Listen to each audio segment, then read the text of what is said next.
श्री बांके बिहारी जी के चरण कमल में प्रणाम करते हुए उपस्थित संगीतकार बंधुगण, ब्राह्मण देवता, यजमान परिवार, कीर्तन मंडली, उपस्थित धर्म प्राण, धर्म शिरोमणि सभी भक्तों के श्री चरणों में प्रणाम करना चाहती हूँ। प्रणाम जी। आइए मेरे साथ अपनी वाणी को पवित्र करते हुए कथा में प्रवेश करेंगे। मेरी झोपड़ी के भाग आज खुल जाएंगे, राम आएंगे। ओ मेरी झोपड़ी के भाग आज खुल जाएंगे, राम आएंगे। शाम आएंगे, आएंगे, शाम आएंगे, शाम आएंगे, आएंगे, शाम आएंगे। मेरी झोपड़ी के भाग आज खुल जाएंगे, शाम आएंगे। मेरी झोपड़ी के भाग आज खुल जाएंगे, शाम आएंगे। मीठी मीठी तालियों के साथ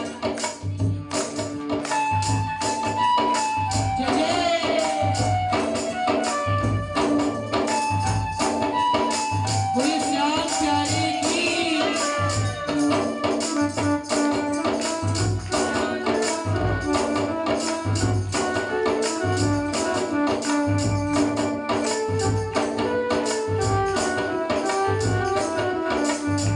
ये शाम आएगी तो तेरा सजाऊंगी, ओ शाम आएगी तो तेरा सजाऊंगी। ये शाम आएगी तो तेरा सजाऊंगी, ओ शाम आएगी तो तेरा सजाऊंगी। मीठे मीठे भजन शाम को सुनाऊंगी, ओ मीठे मीठे भजन। मेरे जन्मों के पाप सारे कट जाएंगे, शाम आएंगे। मेरे जन्मों के सारे पाप कट जाएंगे, शाम आएंगे। शाम आएंगे, आएंगे, शाम आएंगे, ओ शाम आएंगे, आएंगे, शाम आएंगे। शाम आएंगे, आएंगे, शाम आएंगे, ओ शाम आएंगे, आएंगे, शाम आएंगे।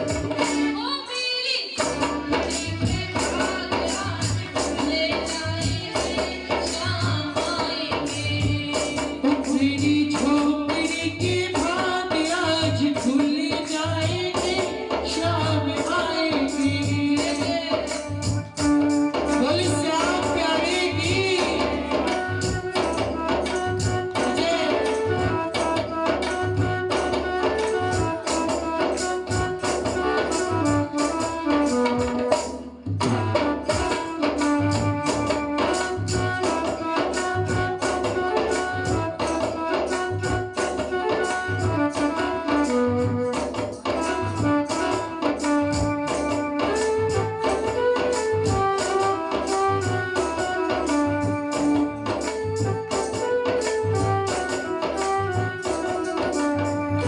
शाम झूलेंगे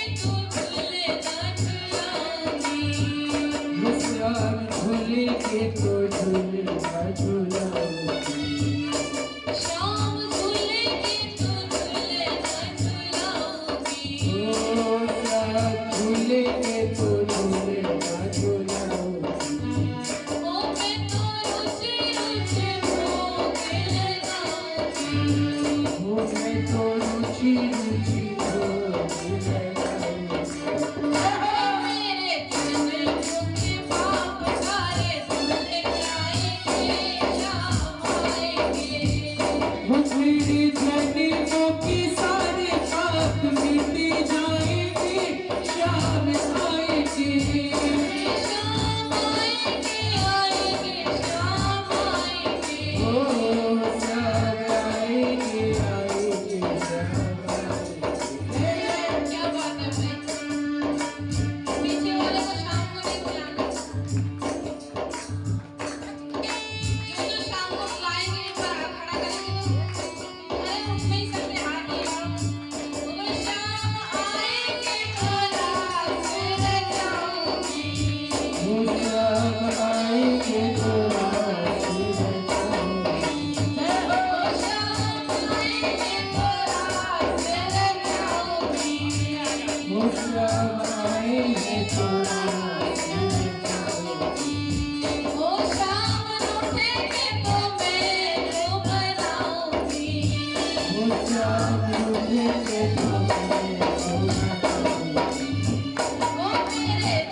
अधिक विलंब न करते हुए सावधानतया सुनो, एकाग्र चित्त होकर एकाग्र मन को बना करके अपने मन को संसार से हटाकर इस कथा में लगाते हुए हम सभी ने विगत की कथाओं में श्रवण किया किस प्रकार से राजा परीक्षित को 7 दिन में मरने का श्राप लगा। राजा परीक्षित राजपाट त्याग कर सब कुछ त्याग कर उसी समय मुजफ्फरनगर जिले में, अगर आप कभी गए हो तो शुक्रताल नाम एक स्थान है, तीर्थ स्थान है, वहां पर राजा परीक्षित गए और वहां पर साधुओं की भीड़ लगी थी।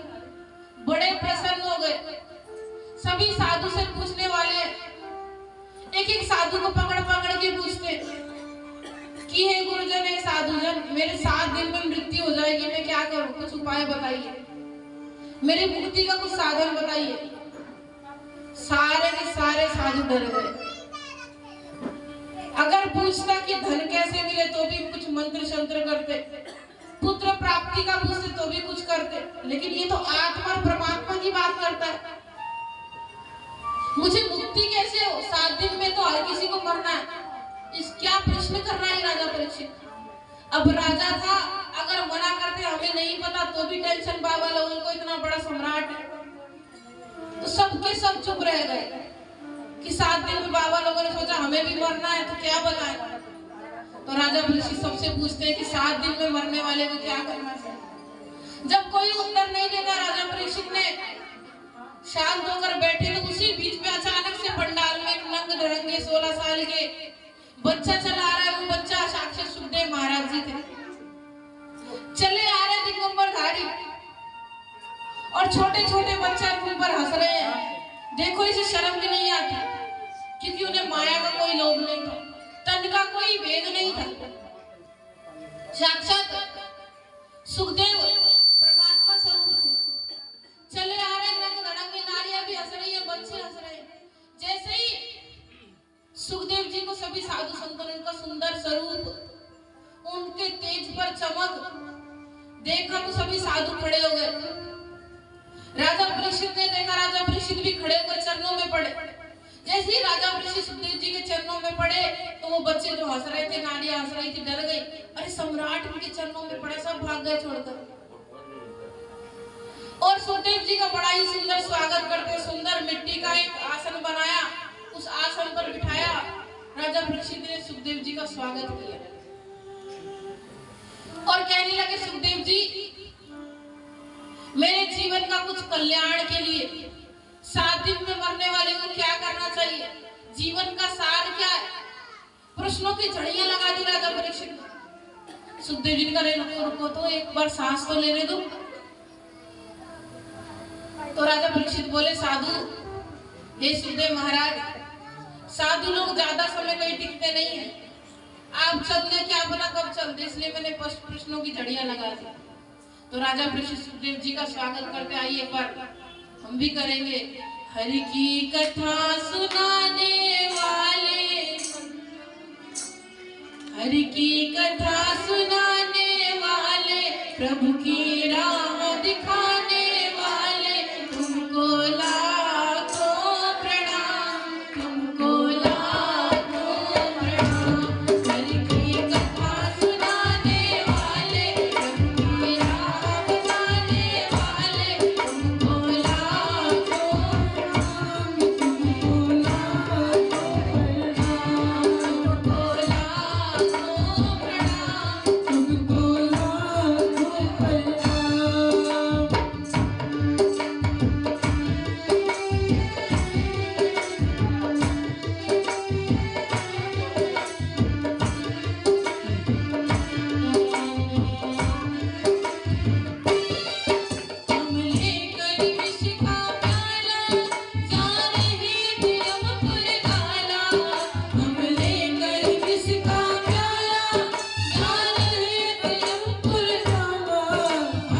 राजा परीक्षित शुक्रताल की पावन भूमि पर सुखदेव महाराज पधारे।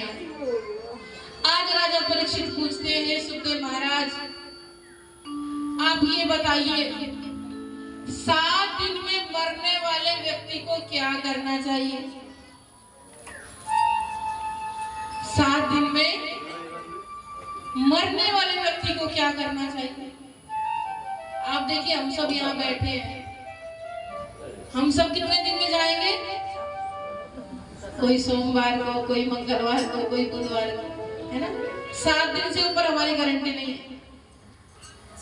7 दिन में से एक ना एक दिन हमें जाना। तो राजा परीक्षित ने क्या प्रश्न किया, ध्यान दीजिए। 7 दिन में मरने वाले व्यक्ति को क्या करना चाहिए? जैसे ही सुखदेव महाराज जी ने ये सुंदर प्रश्न सुना, प्रसन्न हो गए, आनंदित हो गए, गदगद हो गए। वरीयानेषु ते प्रश्न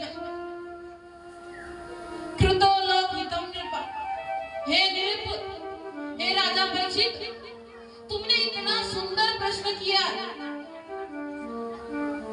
7 दिन में मरने वाले व्यक्ति को क्या करना चाहिए? ये केवल तुमने अपने स्वार्थ के लिए नहीं, ये तो तुम्हारे जाने के बाद भी ये प्रश्न काम आने वाला है, इसका उत्तर काम आने वाला है। तुमने लोक कल्याण के लिए प्रश्न किया, क्योंकि यहाँ सब, हम भी और तुम भी, सभी 7 दिन में जाना। तो तुमने तो बहुत कल्याणकारी प्रश्न किया। वरीयानेषु ते प्रश्न कृतो लोकहितं नृप आत्मवित् सम्पुंसा श्रोतव्यदिषु। यहाँ पर तुमने इतना कल्याणकारी प्रश्न किया, डरते क्यों? राजा परीक्षित डर डर के बोल रहे थे। डर क्यों रहे? तुम्हारे पास तो 7 दिन है। अरे 7 दिन की गारंटी तो हमें भी नहीं है, लेकिन तुम्हें कम से कम गारंटी तो है राजा परीक्षित कि तुम्हारी 7 दिन में मृत्यु होगी। कृष्ण कन्हैया लाल की कम से कम राजा परीक्षित तुम्हें गारंटी तो है। राजा खंडवाल ने तो 2 कड़ी में ही पूर्ण परमात्मा को प्राप्त किया, और तुम 7 दिन में टेंशन ले रहे हो। तो क्या करो गुरुदेव? ऐसा क्या करो जो मेरा मोक्ष हो जाए?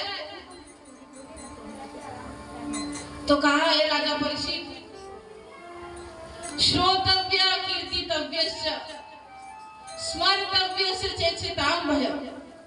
हे राजा परीक्षित, सबसे पहले आप सुनना सीखो, श्रवण करना सीखो, हरि कथा सुनना प्रारंभ करो, हरि का नाम सुनना प्रारंभ करो। देखिए, आप सभी बैठे हैं, आप सभी, कान कितनी दिए भगवान ने? 2 दिए। मुख कितना दिया है? 1 दिया। तो खुद ही दिमाग लगाइए, ज्यादा बोलना चाहिए कि ज्यादा सुनना चाहिए? लेकिन हम क्या करते हैं? मतलब अपनी गलती सबको पता है। बोलो कृष्ण कन्हैया लाल की, सदगुरु महाराज की। तो भगवान ने हमें 2 कान दिए, 1 मुख दिया, इसलिए अधिक से अधिक सुनना चाहिए, कम से कम बोलना चाहिए। बोलना चाहिए, कभी कभी बोलना भी पड़ता है, लेकिन कम से कम बोलना चाहिए। कैसा बोले? जो कल्याणकारी हो, जो असरदारी हो, ऐसा बोलना चाहिए। बिना काम का कच कच कच कच करने से कोई लाभ नहीं है। अपना दिमाग भी खराब होता, दिमाग खराब होता, टेंशन बढ़ जाती है, टेंशन बढ़ जाती है, डिप्रेशन हो जाता है, डिप्रेशन होता है, दवाई खानी पड़ती है। उससे बढ़िया कम से कम बोलना चाहिए। तो आज सुखदेव महाराज राजा परीक्षित को समझा रहे हैं, श्रोतव्य कीर्तितव्यस्य स्मर्तव्यस्य।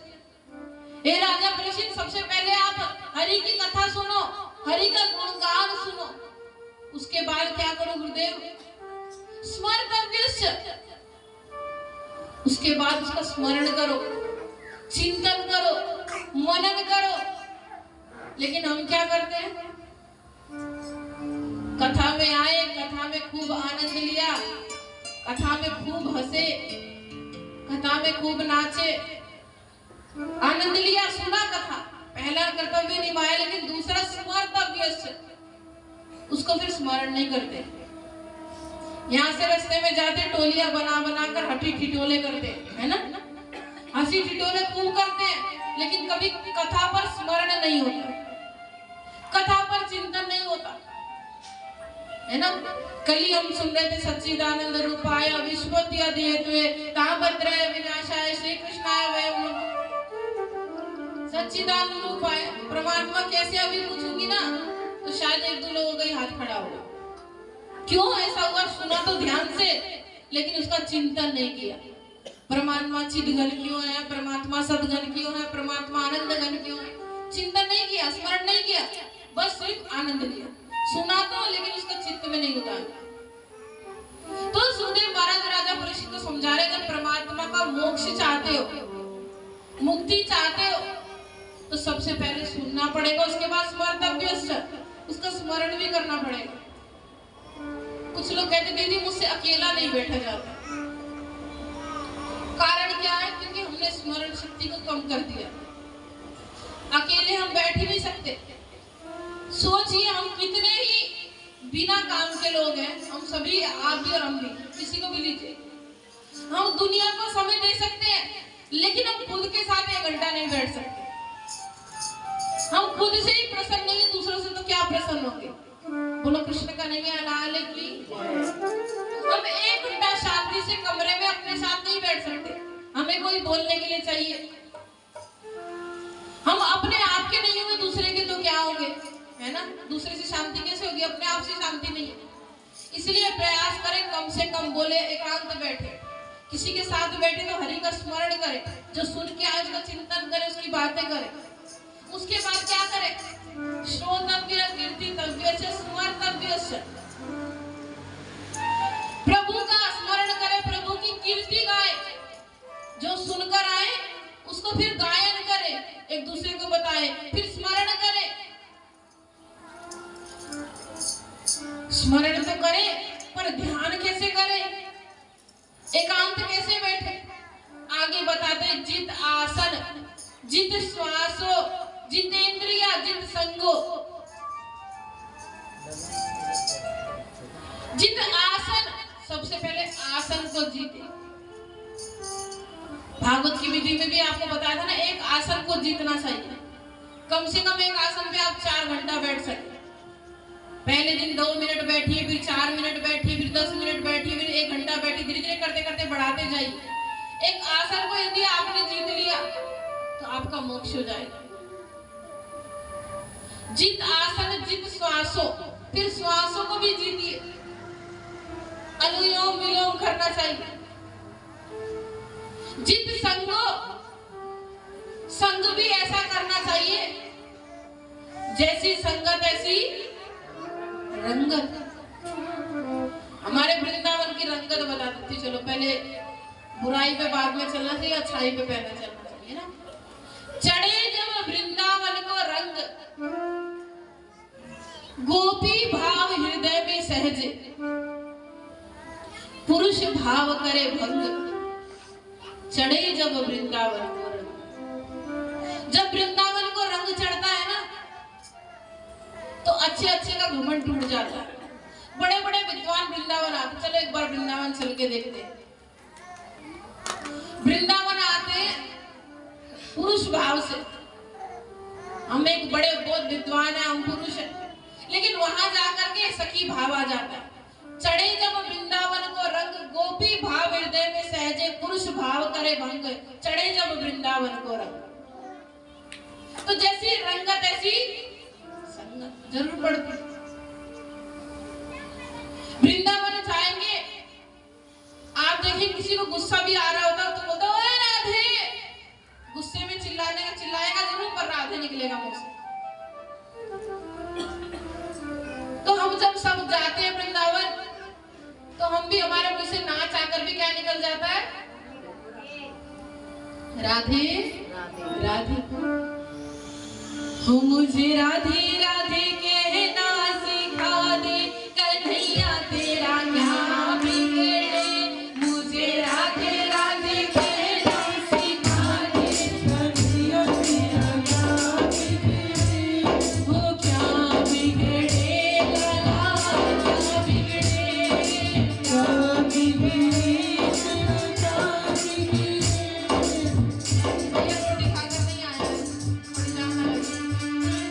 बिगड़े।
जैसी संगत करोगे ऐसी रंगत होती, इसलिए अच्छी संगत करे।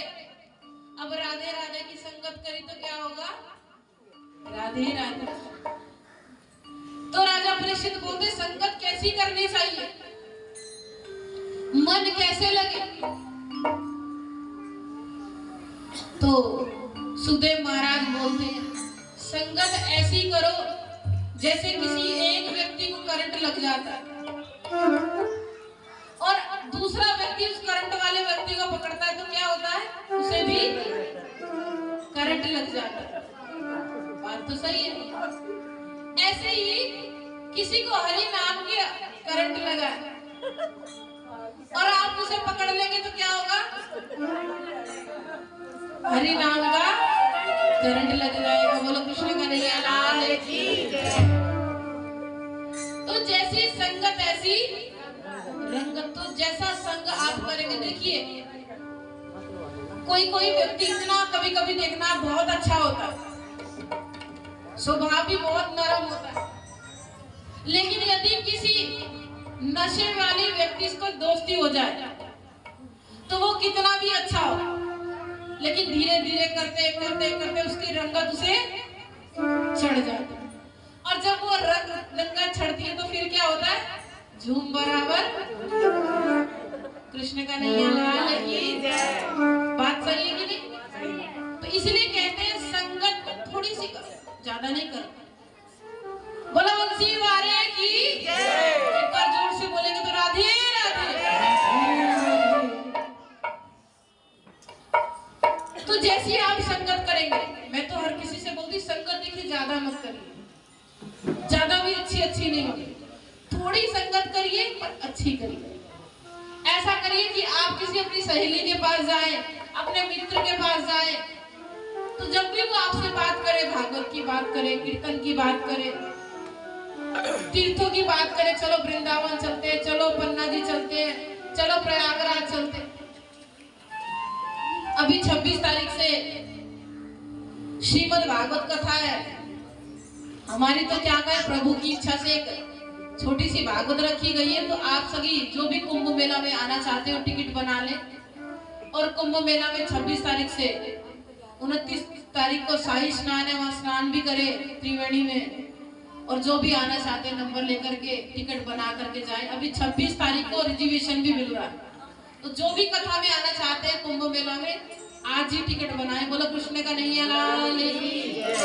तो ऐसा कोई मित्र होना चाहिए जो हमें कहे चलो प्रयागराज चलते, चलो वृंदावन चलते, चलो सत्संग करते, चलो भजन कीर्तन करते, चलो भागवत कराते, चलो भागवत में जाते। ऐसी संगत करनी चाहिए। अब जैसी संगत करोगे ऐसी रंगत चढ़ेगी। अब आपने नशे करने वाले व्यक्ति से संगत कर लिया, चलो नशा भी छूट। किसी चुगली करने वाले से संगत कर ली, वो एक चुगली करेगा तुम 2 करोगे, वो 3 करेगा तुम 4 करोगे। चलो 4 की छोड़ो, 1 की लेते हैं। कृष्ण का नैया लाल की विचार करिए, भैया थोड़ा सा धीरे बजाइए। विचार करिए आपने किसी की एक चुगली की, 100% बताती हूँ वो घूमते घूमते घूमते घूमते उस तक पहुंच जाती है। अब जब वो उस तक पहुंचती है, आपने तो एक की थी, वो आपकी 10 करेगा। जब वो आपकी 10 चुगली करेगा तो आपको टेंशन हो जाएगी। जब आपको टेंशन होगी तो आप उसका दुश्मन बन जाएंगे। दुश्मन बन जाएंगे तो आपकी भक्ति कम हो जाएगी। बोलो कृष्ण का नहीं है लाल की। इसलिए चुगली एक भी नहीं करनी चाहिए, इतनी सी भी नहीं करनी चाहिए। यदि सोचिए आपको किसी ने बुरा कहा और आपने बुरा अपने कानों से भी सुन लिया, पीछे से तो सुना ही कोई बात, कानों से भी सुना और आपने उसे कुछ नहीं कहा, आप चुपचाप निकल गए, तो आपके साथ पता है क्या होगा? उसका अच्छा कर्म आपके पास आ जाएगा, आपका बुरा उसके पास चला जाएगा, आपका फायदा ही फायदा, बल्ले ही बल्ले। कृष्ण का नहीं है। तो आज से कथा से सीख के जाना, किसी ने हमारा कितना भी बुरा कहा, बढ़िया है कहा, हमारे पाप धो दिए, हमारी बुराई ले लिया, बोलो राधा रानी सरकार की। भैया यहाँ कोई किसी पे कमेंट नहीं करेगा, ये कथा चल रही है। गोविंद मेरो है, गोपाल मेरो है। ये आशा जी की पोती है। अब सोचिए पोती ऐसी तो दादी कैसी होगी, तो दादी को भी आगे खड़ा कर दिया जाएगा। गोविंद मेरो है, गोपाल मेरो है, गोविंद मेरो है, गोपाल मेरो है, शिवा के बिहारी नंदलाल मेरो है, शिवा के बिहारी नंदलाल मेरो है, गोविंद मेरो है, गोपाल मेरो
हमें अपनी इंद्रियों को भी जीतना चाहिए।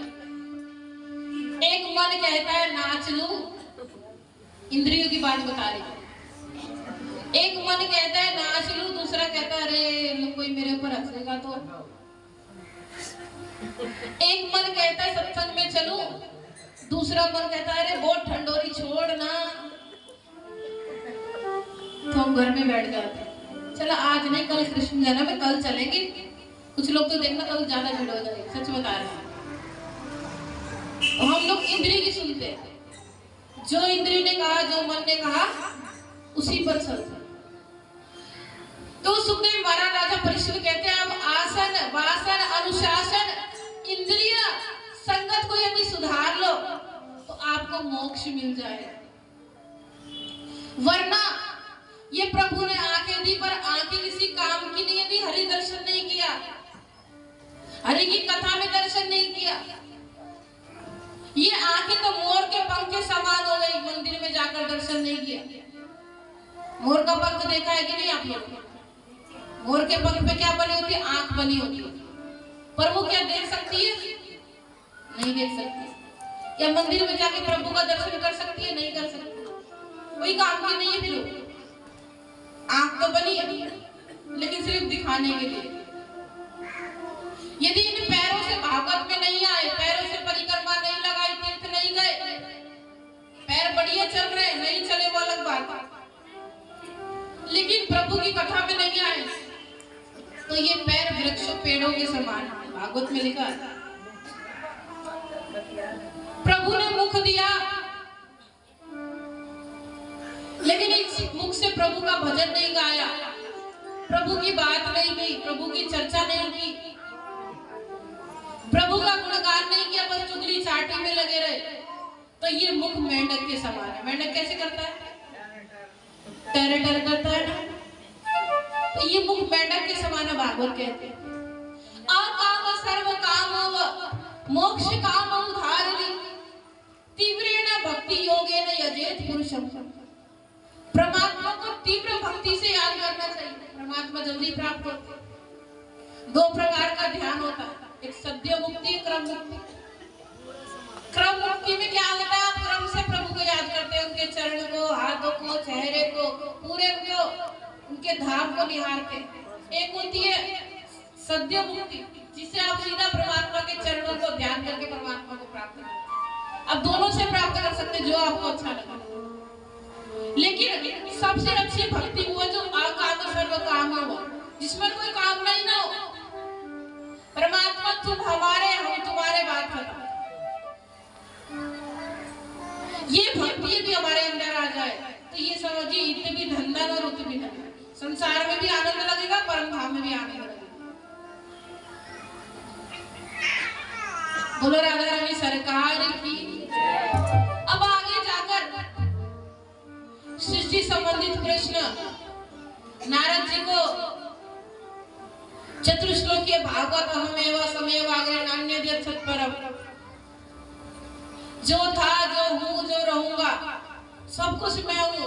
बड़े ही सुंदर 4 श्लोकों में चतुश्लोकीय भागवत नारद जी को सुनाते हैं। आगे कहते हैं राजा परीक्षित कि आपने सब कुछ बताया मुझे, पर ये तो बताइए सृष्टि हुई कैसे? थोड़ा इस सृष्टि के विषय में भी बताइए। हम इस सृष्टि में बैठे, इस धरती पर बैठे, धरती कैसे हुई? पहले क्या था? हम कहाँ थे? हम कैसे बने? भगवान कैसे बने? सृष्टि कैसे बनी?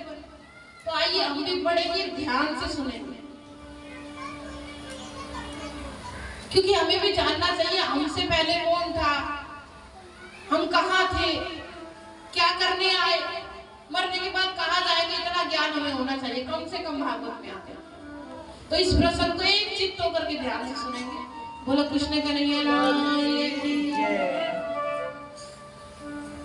पूर्णमदा पूर्णमिदं पूर्णात् पूर्णमुदच्यते पूर्णस्य पूर्णमादाय पूर्णमेवावशिष्यते। पूर्ण ब्रह्म परमात्मा नंदन श्याम सुंदर के घर को कहते परम धाम। उस परम धाम में ना स्त्री है ना पुरुष है, ना लड़का है ना लड़की है, ना बुढ़ा है ना बुढ़िया है, ना खेल है ना खिलौने, ना दुख है ना सुख है, केवल आनंद ही आनंद है। पूर्ण ब्रह्म श्री कृष्ण जैसा चिदानंद। वहां पर हर चीज में चेतनता है, आनंद ही आनंद है, कोई चीज की कमी नहीं है। ऐसा है परम धाम जो परमात्मा का घर भी है, हमारा घर भी है। पूर्ण ब्रह्म श्री कृष्ण जैसा चिदानंद। पूर्ण ब्रह्म श्री कृष्ण जैसा चिदानंद। परम धाम की भूमि का आनंद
कितने बजाओ सखियों, क्या खाओगी सखियों। वहां पर ना काम करना पड़ता है, ना धूप का इंतजार करना पड़ता है, ना गर्मी का इंतजार, कुछ भी जो चाहे वो हो जाता है। ऐसा है परम धाम। तो परम धाम अच्छा है कि संसार अच्छा है? परम धाम अच्छा है। तो परम धाम किसका घर है? अरे परमात्मा तो बोलते बोलो हमारा घर है, हम सबका घर है, हम वहीं से आए, वहीं हमें जाना है। तो परम धाम हमारा। कोई आपसे पूछे आपका घर कौन सा है? अरे ये संसार का नकली घर है, हमारा असली घर हमारी आत्मा का घर परम धाम है। बोलो दिव्य परम धाम की। उस परम धाम में श्याम सुंदर राधा रानी बीच में विराजमान है। हम सब सखियों को लेकर बैठते, जो चाहे वही प्राप्त होता। श्री कृष्ण से हम सबने कहा है, श्री कृष्ण आप ये बताइए, आपका ये छोटा सा स्वरूप लड्डू गोपाल रोज आपके दर्शन करने आता है, पर हमने तो परम धाम में एक ही पुरुष देखा, ये दूसरा पुरुष क्या है, ये क्या करता है? तो श्री कृष्ण ने कहा ये मेरा बाल स्वरूप, ये संसार बनाता है, संसार मिटाता है। ये श्री कृष्ण संसार क्या होता है? सखियों ये मत पूछो, वहां दुखी दुखे संसार में, सुखी सुखे संसार में, हे श्री कृष्ण ये दुख सुख क्या होता है? अभी तक तो हमें आनंद ही सुना था, आनंद ही लिया, हमें तो अब दुख देखना। श्री कृष्ण हमें कुछ नहीं पता, अब तो हम संसार में भेजो, हमें दुख देखना। श्री कृष्ण का मुझे वहां जाकर भूल जाओगी तो? श्री कृष्ण पागल हो गए, तुम हमारी आत्मा के पति हो, हम तुम्हें कैसे भूलेंगे? जब ऐसा कहा तो सखियों ने कहा क्या पता श्री कृष्ण बार बार कह रहे भूल जाओगे भूल जाओगे, ऐसा करके हम एक दूसरे से वादा करते। ए सखी तू भूल गई, मैं याद दिलाऊंगी, मैं भूल गई तू याद दिला देना। हमारा घर परम धाम है, हमारे पति श्री कृष्ण, तो हम सब एक दूसरे को याद कराएंगे, श्री कृष्ण नहीं भूलेंगे, पक्का नहीं भूलोगे, नहीं भूलेंगे। फिर मना किया, मने किए हमको 3 बेर तब मांगे, फिर बार बार मना करके नहीं श्री कृष्ण हमें दूसरे से वादा करते हैं, हम आपको नहीं भूलेंगे। तो श्री कृष्ण क्या किया, लड्डू गोपाल को सुलाया। लड्डू गोपाल सोते हैं तो संसार बनता है, जिस दिन उठ गए तो संसार लय हो जाएगा। अक्षर पर लड्डू गोपाल सोए, उनका मन एक अंडे में गया, अंडे में मोह उत्पन्न हुआ, वो अंडा 1000 साल तक तैरा। अंडा जब फूटा तो उसमें से नारायण भगवान प्रकट हो गए। बोलो नारायण भगवान की। तो नारायण भगवान कौन है? लड्डू गोपाल का मन। लड्डू गोपाल का मन अंडे में गया, अंडा फूटा, नारायण भगवान प्रकट हो गए। जब नारायण भगवान प्रकट हुए, इधर उधर देखने लगे, कुछ दिखा नहीं। जल को देखा, जल में ही घर बना लिया, नार प्लस आया, नारायण नाम पड़ गया। बोलो नारायण भगवान की जय। आदि नारायण जब नाम पड़ा, इधर उधर देखने लगे, कहीं कुछ भी नहीं दिखा, अपने आप को अकेला पाया। भविष्यवाणी कर दी, एको या भविष्याम में एक से अनेक हो जाओ। जैसे भविष्यवाणी करी, एको या भविष्याम इतक्षर को विलस्य मन 5 तत्व 14 भुवन यामे मां विष्णु मंत्र त्रिगुणताते त्रिचर सबूत। ऐसी भविष्यवाणी करी, एको या भविष्याम में एक से अनेक हो जाऊं। उसी समय पूरी चराचर सृष्टि उत्पन्न हो गई। अतल वितल सुतल तलातल महातल 14 लोक उत्पन्न हो गए। बीच में पृथ्वी, नीचे 7 पाताल, ऊपर 7 स्वर्ग, बीच में पृथ्वी जिस पर हम सभी रहते हैं। जब ये सृष्टि उत्पन्न हुई तो नारायण की नाभि कमल से ब्रह्मा जी हुए। ब्रह्मा जी ने इधर उधर देखा, कुछ नहीं दिखा, फिर नाल में घुस गए कमल के अंदर, घुसे बाहर घुसे, कुछ सुनता दिखता नहीं, सिर्फ 2 शब्द सुनाई पड़े, ता और प। तप करने बैठे, तप किया, तप करने पर प्रभु ने कृपा की, दर्शन दिया। दर्शन देने के बाद ब्रह्मा जी सृष्टि करो। ब्रह्मा जी ने सृष्टि, सबसे पहले उनके मानसी पुत्र 4 हुए। अपने 4 मानसी पुत्रों सनक, सनंदन, सनातन, सनत कुमार से कहा, हे पुत्रों जाओ सृष्टि करो। पिताजी हम सृष्टि नहीं करेंगे, हमें तो प्रभु के चरणों में लगना है, पूरे दिन करना है। हरि शरणम हरि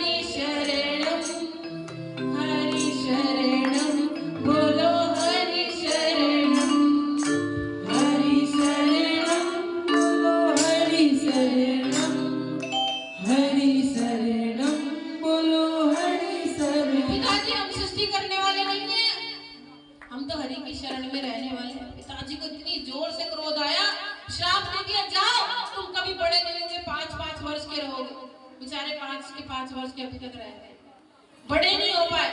जाओ तुम्हें बड़े भजन करने का शौक है, शादी नहीं की, आगे सृष्टि नहीं बढ़ाई। अब जब उन्हें क्रोध आया, ब्रह्मा जी का ऐसा क्रोध आया कि नाक से छींक आ गई।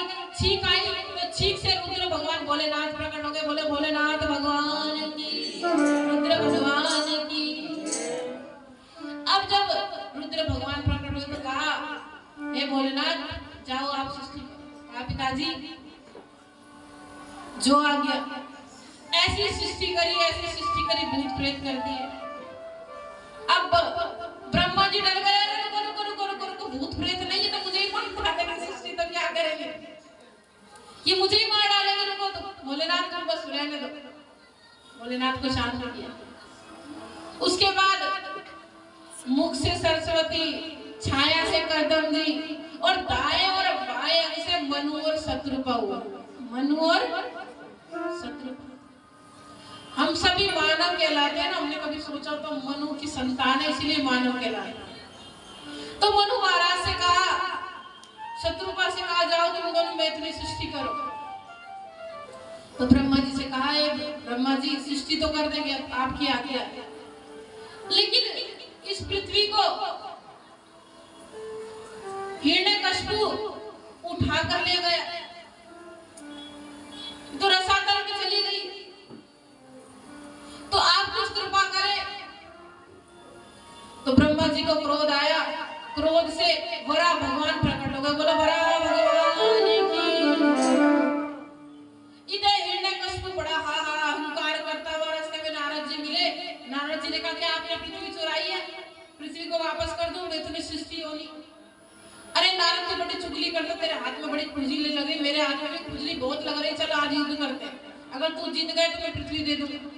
नारद जी ने कहा, ना बाबा ना, मेरे बस का नहीं है, मेरे बस का तो बस एक ही काम है, नारायण नारायण श्रीमन नारायण नारायण नारायण श्री नारायण नारायण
देखिए कितने दयालु है प्रभु।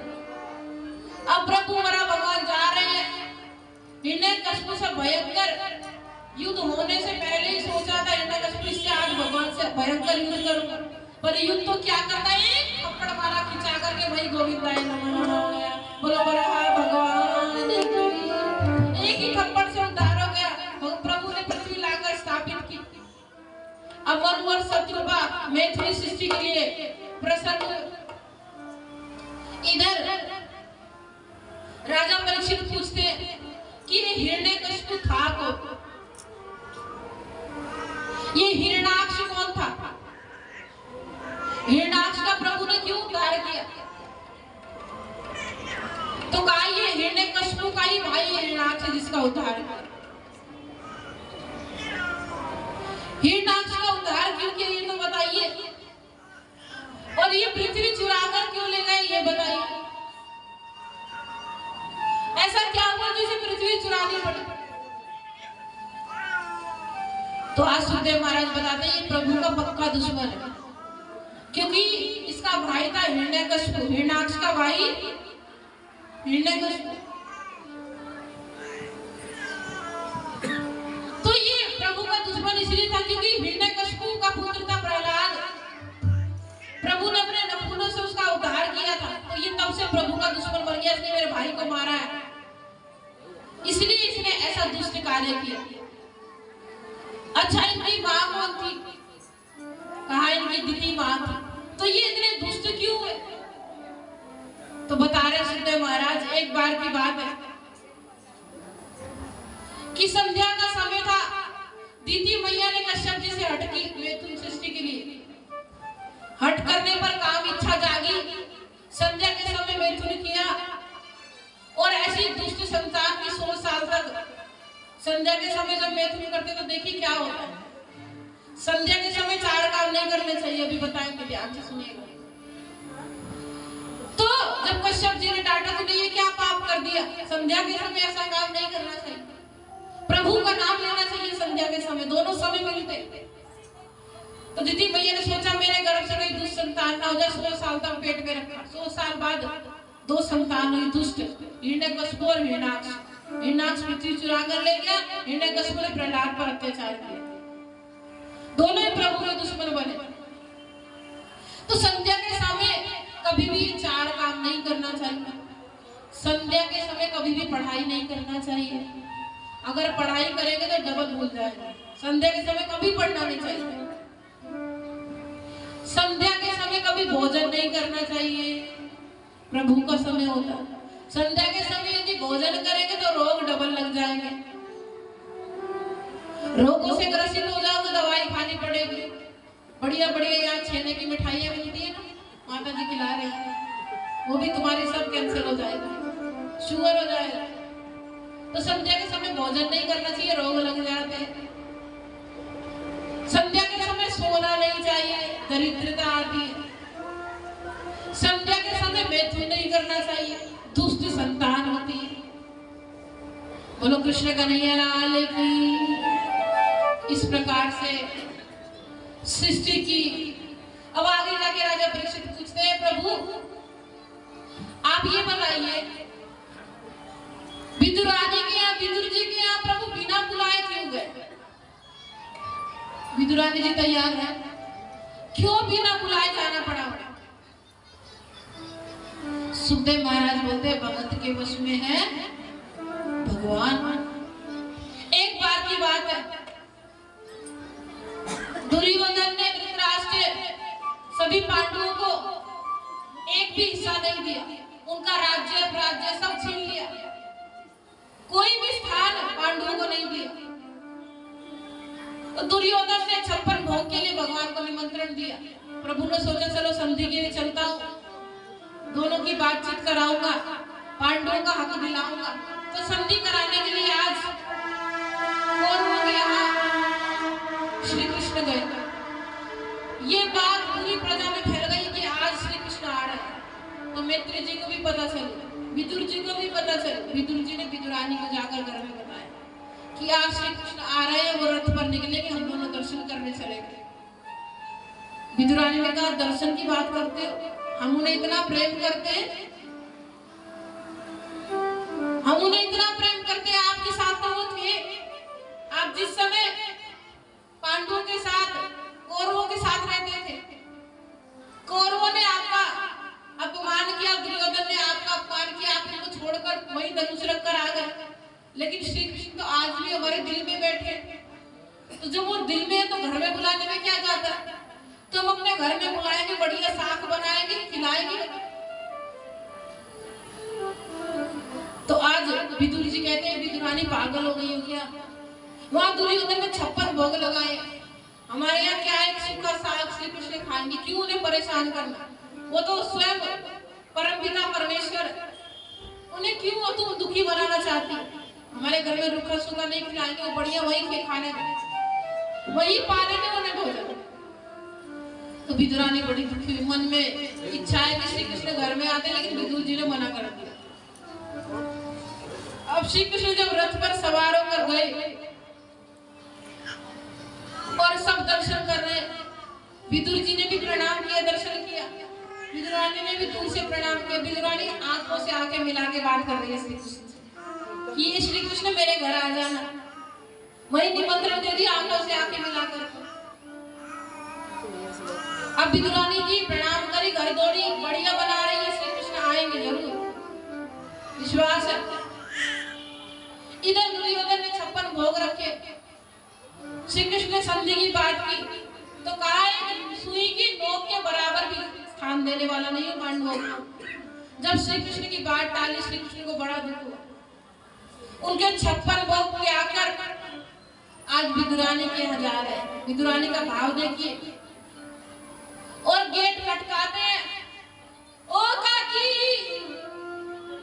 कई बार चिल्लाए पर काकी इतना मस्त थी भजन में। शाम आएंगे तो भोग लगाऊंगी, शाम आएंगे तो भोग लगाऊंगी। मैं तो प्यार से केले भी खिलाऊंगी, मैं तो प्यार से केले भी खिलाऊंगी। बड़े प्रेम से भजन गा रही है, मस्त होकर काकी आके चिल्ला रहे हैं। ध्यान से जब काकी ने सुना, दौड़ी गई, दरवाजा खोला और श्याम सुंदर का दर्शन करते ही गिर गई। बोलो कृष्ण कन्हैया लाल की। श्री कृष्ण ने छीना मारा, उठाया। अरे काकी, इतना प्रेम, उठो काकी, उठो। काकी उठी। प्रेम में इतनी विभोर थी, भगवान श्री कृष्ण को बिठाया। बिठा करके श्री कृष्ण को सामने जैसी नजर गई, केले रखे थे, केले की टोकरी उठाई और केले खिलाने लगी। इतना भाव आया, इतना भाव आया कि केले की जगह छिलक खिलाने लगी। और श्री कृष्ण भी प्रेम में खाए जा रहे। इधर से विदुर जी आए। विदुर जी भी देख रही है, बावरी है, अगर ये प्रेम में छिलक खिला रही है और श्री कृष्ण खा रहे हैं, तो भी नहीं रहे हैं। सबसे ऊंची प्रेम सगाई, सबसे ऊंची प्रेम सगाई, सबसे ऊंची प्रेम सगाई, सबसे ऊंची प्रेम सगाई। थोड़ा सा बताएंगे। ओ सबसे ऊंची प्रेम सगाई, सबसे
प्रकार से आज श्री कृष्ण को प्रेम के वश छिलक खिला रही है, श्री कृष्ण भी खाए जा रहे हैं। तो भगत के वश में है, चाहते तो रोक भी देते हो सबरी। वो बिंदुरानी क्या कर रही, झूठे सबरी से भी राम कह सकते थे कि झूठे वीर। कृष्ण भी विदुरानी से कह सकते थे कि छीलक है, पर नहीं कहा। क्यों? प्रेम में जो भाव आया उसमें कमी आ जाए, इसलिए भाव को रोकना नहीं चाहता। एक बार वृंदावन का भी मैं आपको एक भाव बताती हूँ। बोलो वृंदावन बिहारी लाल की जय। एक बार एक मैया थी, छोटे से लड्डू गोपाल रखे और रोज भोग लगाती, इतने प्रेम से भजन गाती और इतना डूबी रहती सेवा में, पूरा दिन गाती, पूरा दिन उसी में मगन है। एक दिन श्री कृष्ण आए, शाम को 6 बजे भोग लगा रहे थे। श्री कृष्ण ने दरवाजा खटखटाया, ओ मैया। जैसे मैया ने सुना, दरवाजा खोला, लाला का सुंदर दर्शन किया, बड़ा आनंद आया। लाला को अंदर बिठाया, बढ़िया गाजर का हलवा बनाया, भोग लगाया। आज मैया प्रसन्न। अब लाला ने भोग लगाया और चल गए। दूसरे दिन रात के 12 बजे तक खटकाया, ओ मैया। मैया ने सोचे कौन रात को परेशान करने आया। दरवाजा खोला तो लाला। वो लाला तो शर्म ना आवे, रात के 12 बजे भूख लग गई, चला के सो जा, सुबह बना। नहीं नहीं मैया, मुझे अभी भूख लगी। रात के 12 बजे मैया बनाई। कोई बात नहीं लाला, चला आज कोई बात नहीं, पर रोज समय से। अगले दिन फिर 3 बज रहे थे रात के, 3 बजे, ओ मैया भूख लगी है। मैया ने गाली दी, ओ तारी के तो शर्म ना आवे, मेरी नींद हराम करे। सुंदर सा मुखड़ा देखा, फिर तरस आ गया। भोली सी सूरत, सांवरी सूरत पे मोहन दिल दीवाना। 3 बजे बना रही है मैया, रोज भजन गाती। तो अगले दिन सुबह हुई, पुलिस वाले आए, रोड पर सरकारी जमीन पर मैया ने अपनी झुग्गी झोपड़ी बनाई थी, तोड़ने लगे। तो मैया ने कहा, देख ऐसा मत करे, मेरा लाला आऊंगा, किसी को ना छोड़े। पड़ोसी कहने लगे, कोई लाला वाला ना, तो मैया बावरी है गई, कोई लाला वाला नहीं। पुलिस वाले मुझे पागल हो गए, मैया कोई लाला वाला नहीं, ये तोड़ दी झोपड़ी। अब मैया रोज भोग लगाती थी, रोज कन्हैया को बुलाती थी। आज भोग के लिए भी इधर उधर बर्तन सर्तन सब फैल गए, लेकिन भजन मुझसे गा रही है। वही गा रही है, मेरो छोटो सा लड्डू गोपाल सखी बड़ो प्यारो है, मेरो छोटो सा लड्डू गोपाल सखी बड़ो प्यारो है, प्यारो है सखी प्यारो है, प्यारो है सखी प्यारो है, छोटो मेरो छोटो सा लड्डू गोपाल सखी बड़ो प्यारो है, मेरो छोटो सा लड्डू गोपाल सखी बड़ो प्यारो है, प्यारो है सखी प्यारो है, वो प्यारो है सखी प्यारो है, छोटो सा मेरो छोटो सा लड्डू गोपाल सखी बड़ो प्यारो है,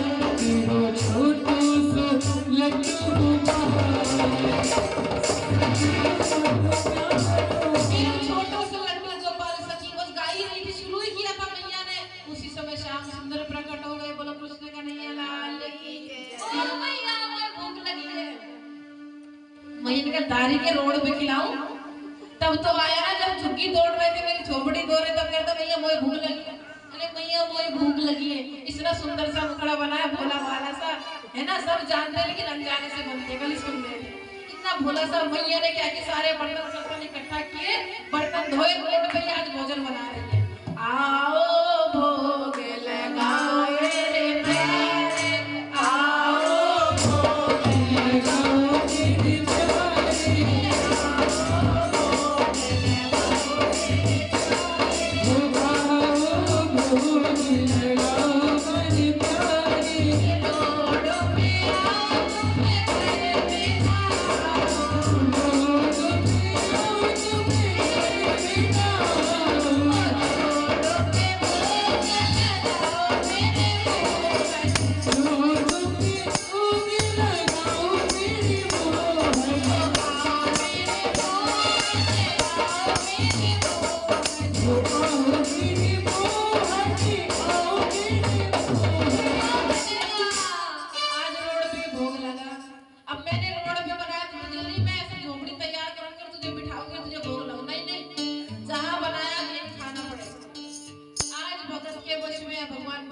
फिर रोड पर बैठकर मैया बड़ा स्वाद आनंद आ गया मैया।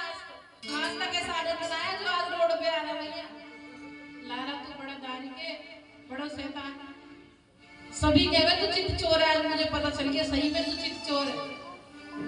अब फिर पुलिस वाले आए, इधर उधर देखा तो भैया रोड पे बना रहे।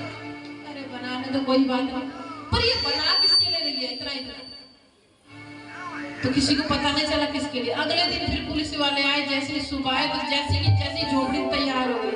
बोलो कृष्ण का नहीं लाल की। अब पुलिस वाले आश्चर्यचकित हो गए, मैया ने कैसे अकेली बुढ़िया है, इतनी बुढ़िया होती जा रही, हिला इससे जा नहीं रहा, ढुला इससे, इतनी बढ़िया झोपड़ी तैयार कैसे की इस मैया ने। तो मैया ने क्या भाई दादी के क्या देख रहे हो, ये मैंने नहीं मेरे लाला जो खड़ा है इसमें तैयार गई। मैया पड़ोसी में कोई लाला वाला ने बावड़ी हो गई है, मैया कोई लाला वाला नहीं, इसने रात तो लगी रही, 24 घंटे लगी रही, तब जाके इसने झोपड़ी बनाई। पुलिस वाले फिर से तोड़ने लगे। अब जैसे ही तोड़ने लगे कन्हैया ने पकड़ ली। हिलाए तो हिले ना। मैया ने कहा आज मेरे लाला ने पकड़ी है, हिलने वाली नहीं है। सब कह रहे कोई लाला वाला नहीं है। एक से आया, दो आए, तीन आए, हजारों पुलिस वाले आए, पर झोपड़ी नहीं हिली। जब नहीं हिली तो आज सारे पुलिस वाले कहने लगे कुछ ना कुछ तो जरूर है। ओ मैया तेरा लाला है तो हमें भी दर्शन करा। देखिए तो झूठ बोले कि सच बोले। देखिए जब भगत के ऊपर पड़ती है ना तो भगवान को आना पड़ता है, अपने भक्त को झूठा होने नहीं देते। पड़ोसी भी कह रहा मैया अगर तेरा लाला ने दर्शन करा एक बार। मैया ने लाला को हाथ जोड़े, जैसे मैया ने हाथ जोड़े लाला ने हाथ पकड़े। मैया अपने भक्त के सामने मैं हाथ नहीं जुड़ाऊंगा। उसी समय सुंदर वरहा पीडम नटवर बपू करणयो कर्णिकार विभ्रत वासा कनक कपिशर भय जयंती जमाल। सुंदर स्वरूप नटवर वेश लेकर और मुकुट लेकर बंसी लेकर श्याम सुंदर सभी के बीच में प्रकट हो गए। और इतना सुंदर स्वरूप है। आइए एक बार हम श्रवण करेंगे। कदम के नीचे अखियां मीचे खड़ा नंद का लाला, मुख पर हंसी हाथ में बंसी मोर मुकुट गलबा। निम कमली होई, निम कमली होई, निम कमली होई, निम कमली होई, श्याम की कमली, कमली श्याम की कमली, कमली श्याम की कमली, ओ कमली श्याम की कमली। ओ रूप सलोना देख श्याम सुध बुध मेरी होई, रूप सलोना देख श्याम का सुध बुध मेरी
बोलो राधा रानी सरकार की।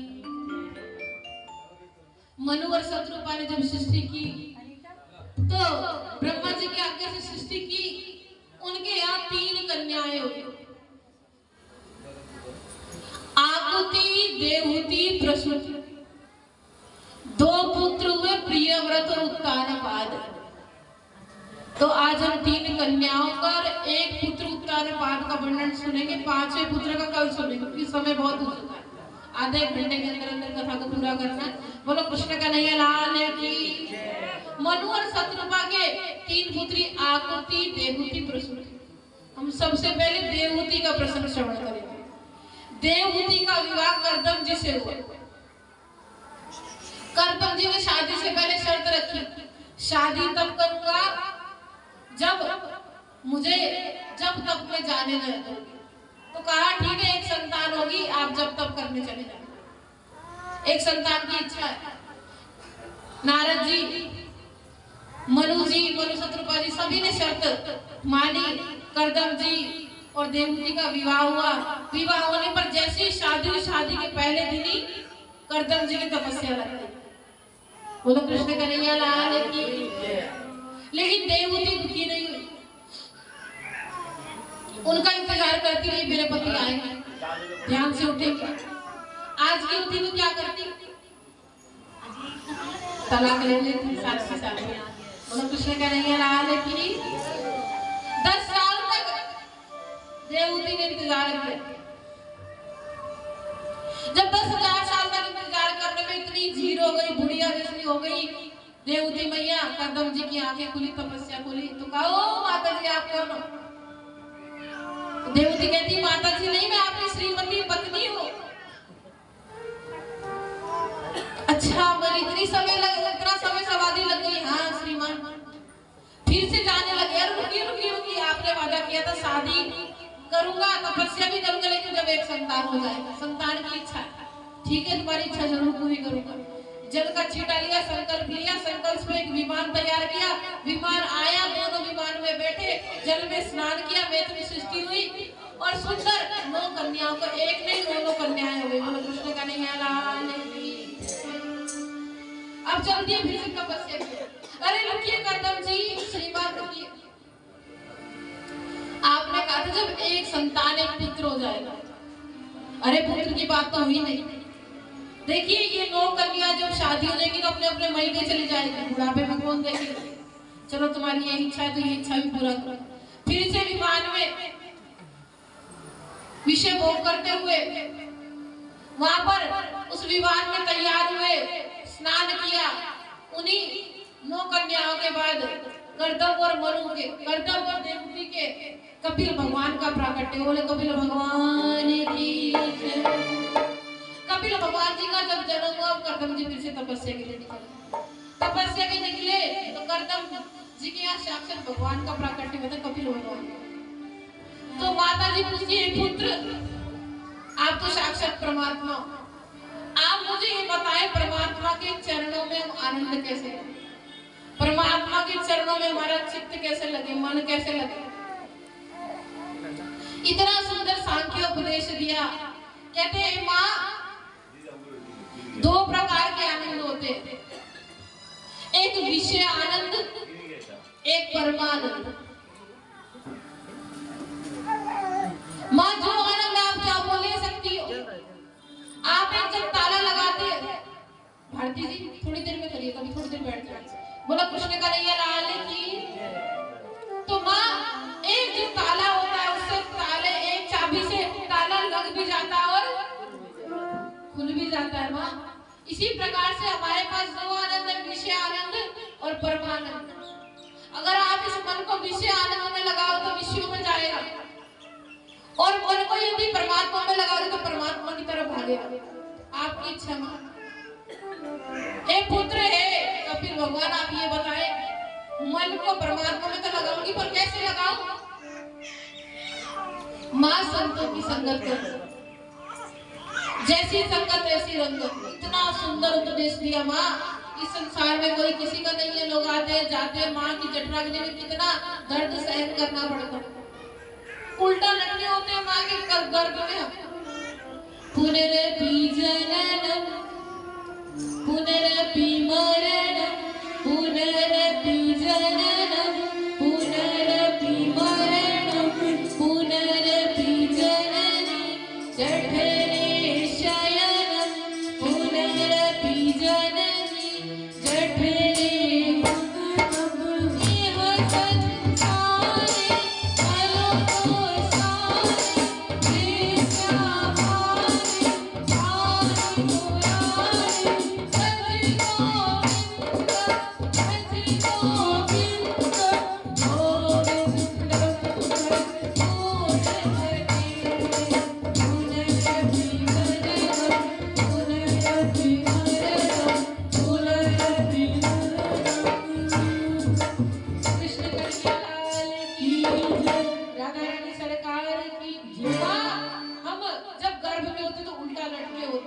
कितनी दुख सहकर के संसार में हम सब आते हैं।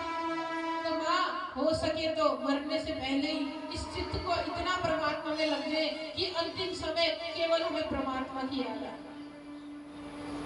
अंतिम समय हमें विषय आनंद की नहीं, पुत्र मेरा संसार मेरा, हमें परमात्मा की याद आए। माँ अंतिम समय हम जिसको याद करते हैं उसी के प्राप्त होता है। सोचिए विचार करिए, हम सभी अंतिम समय मर गए, अंतिम समय मरते मरते अंतिम सांस निकलने वाली है, और इच्छा क्या है मरते मरते मेरा बड़ा सा बंगला होता तो बढ़िया होता।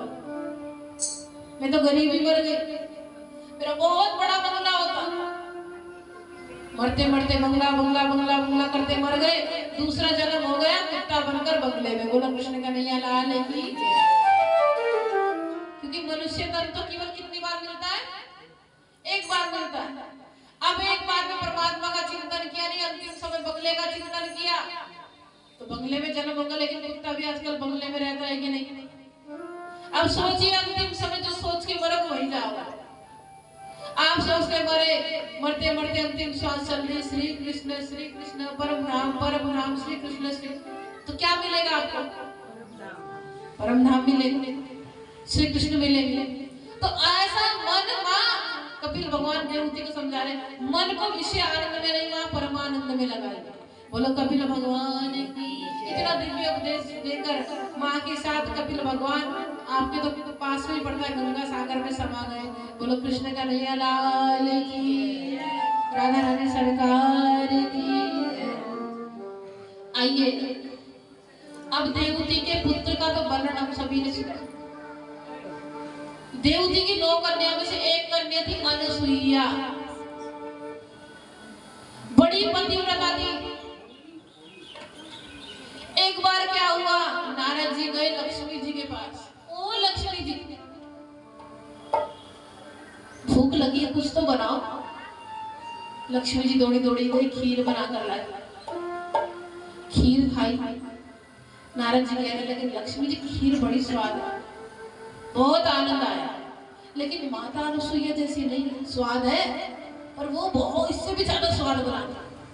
अब लक्ष्मी जी को और तो कितना गुस्सा आ जाता है, लक्ष्मी जी को क्रोध आ गया। ऐसा क्या है उस अनुसुईया में? अब ब्रह्मा जी के ब्राह्मणी के पास में ऐसे गए, पार्वती जी के पास में, मैया लड्डू तो बहुत स्वाद है लेकिन अनुसुईया जैसे नहीं। अब तीनों देवी दुखी हो गई, तीनों इकट्ठा हो गए। ऐसा क्या किया जाए जो इसका पतिव्रता भंग किया जाए? बड़ी इसकी प्रशंसा सुनिए सती, हमसे भी बड़ी क्या सती पतिव्रता है। तो अनुसुईया मैया का भंग करने के लिए तीनों देवता आए।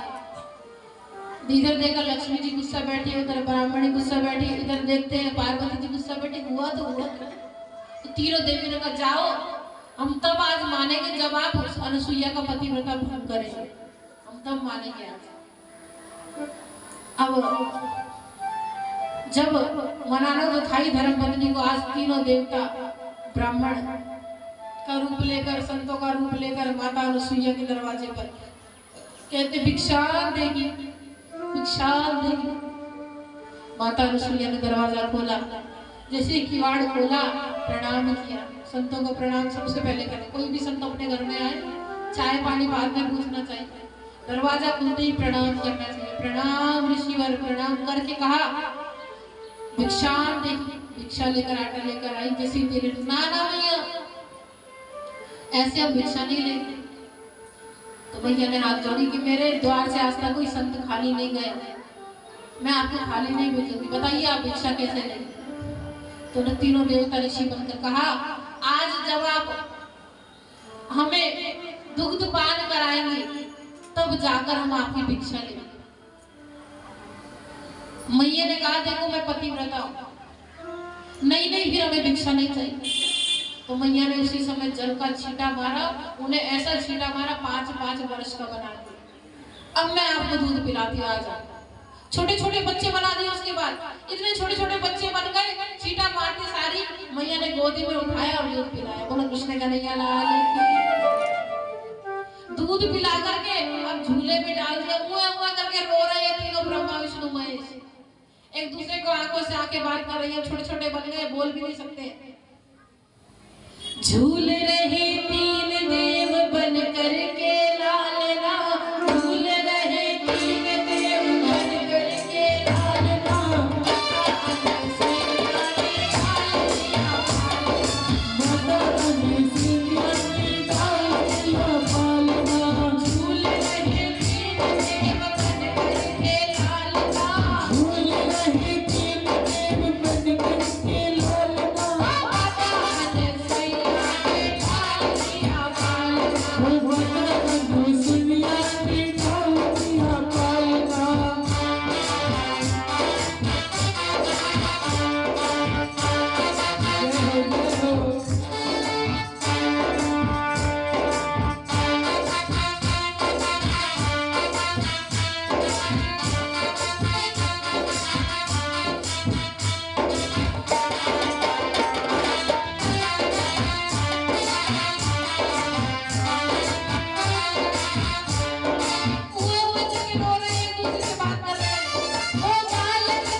तीनों देवी दुखी होके कुटिया पधारी।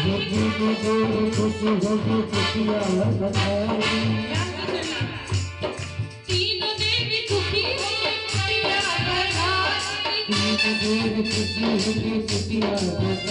माता हमें पति दे दो विनती हमारी। अब तीनों बीवियां दुखी हो गई, रोने लगी। नारद जी ने सब घटना बता दी, तुम्हारे पति पिता वहीं फंस गए, बच्चे बन गए। तीनों देवी रो रो कर आज मैया के चरणों में पड़ गई, गेट खटकाया। मैया के मैया मैं बदली दे दो, हमसे गलती हो गई। आपकी अपनी परीक्षा ली। भारत की नारी इसमें कभी पंगा नहीं लूंगी। लक्ष्मी जी कह रही है भारत की नारी इससे पंगा नहीं लूंगी। तीनों देवी दुखी होके कुटिया पधारी। माता हमें पति दे दो विनती हमारी। तीन पुत्र तीन वधू आए मेरे आंगना। तीन पुत्र तीन वधू आए मेरे आंगना।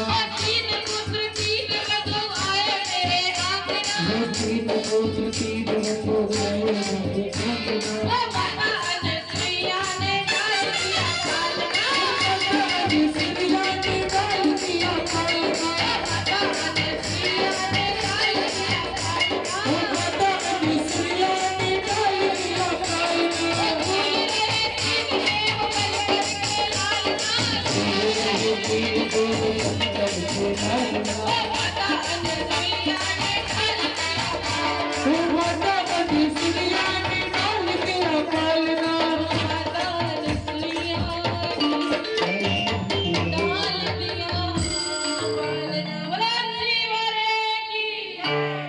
इस प्रकार से तीनों देवी रो रो कर मैया के चरणों में पड़ गई। मैया कृपा करो। मैया ने छींटा मारा और तीनों देवताओं को फिर से ब्रह्मा विष्णु महेश बड़े बड़े हो गए।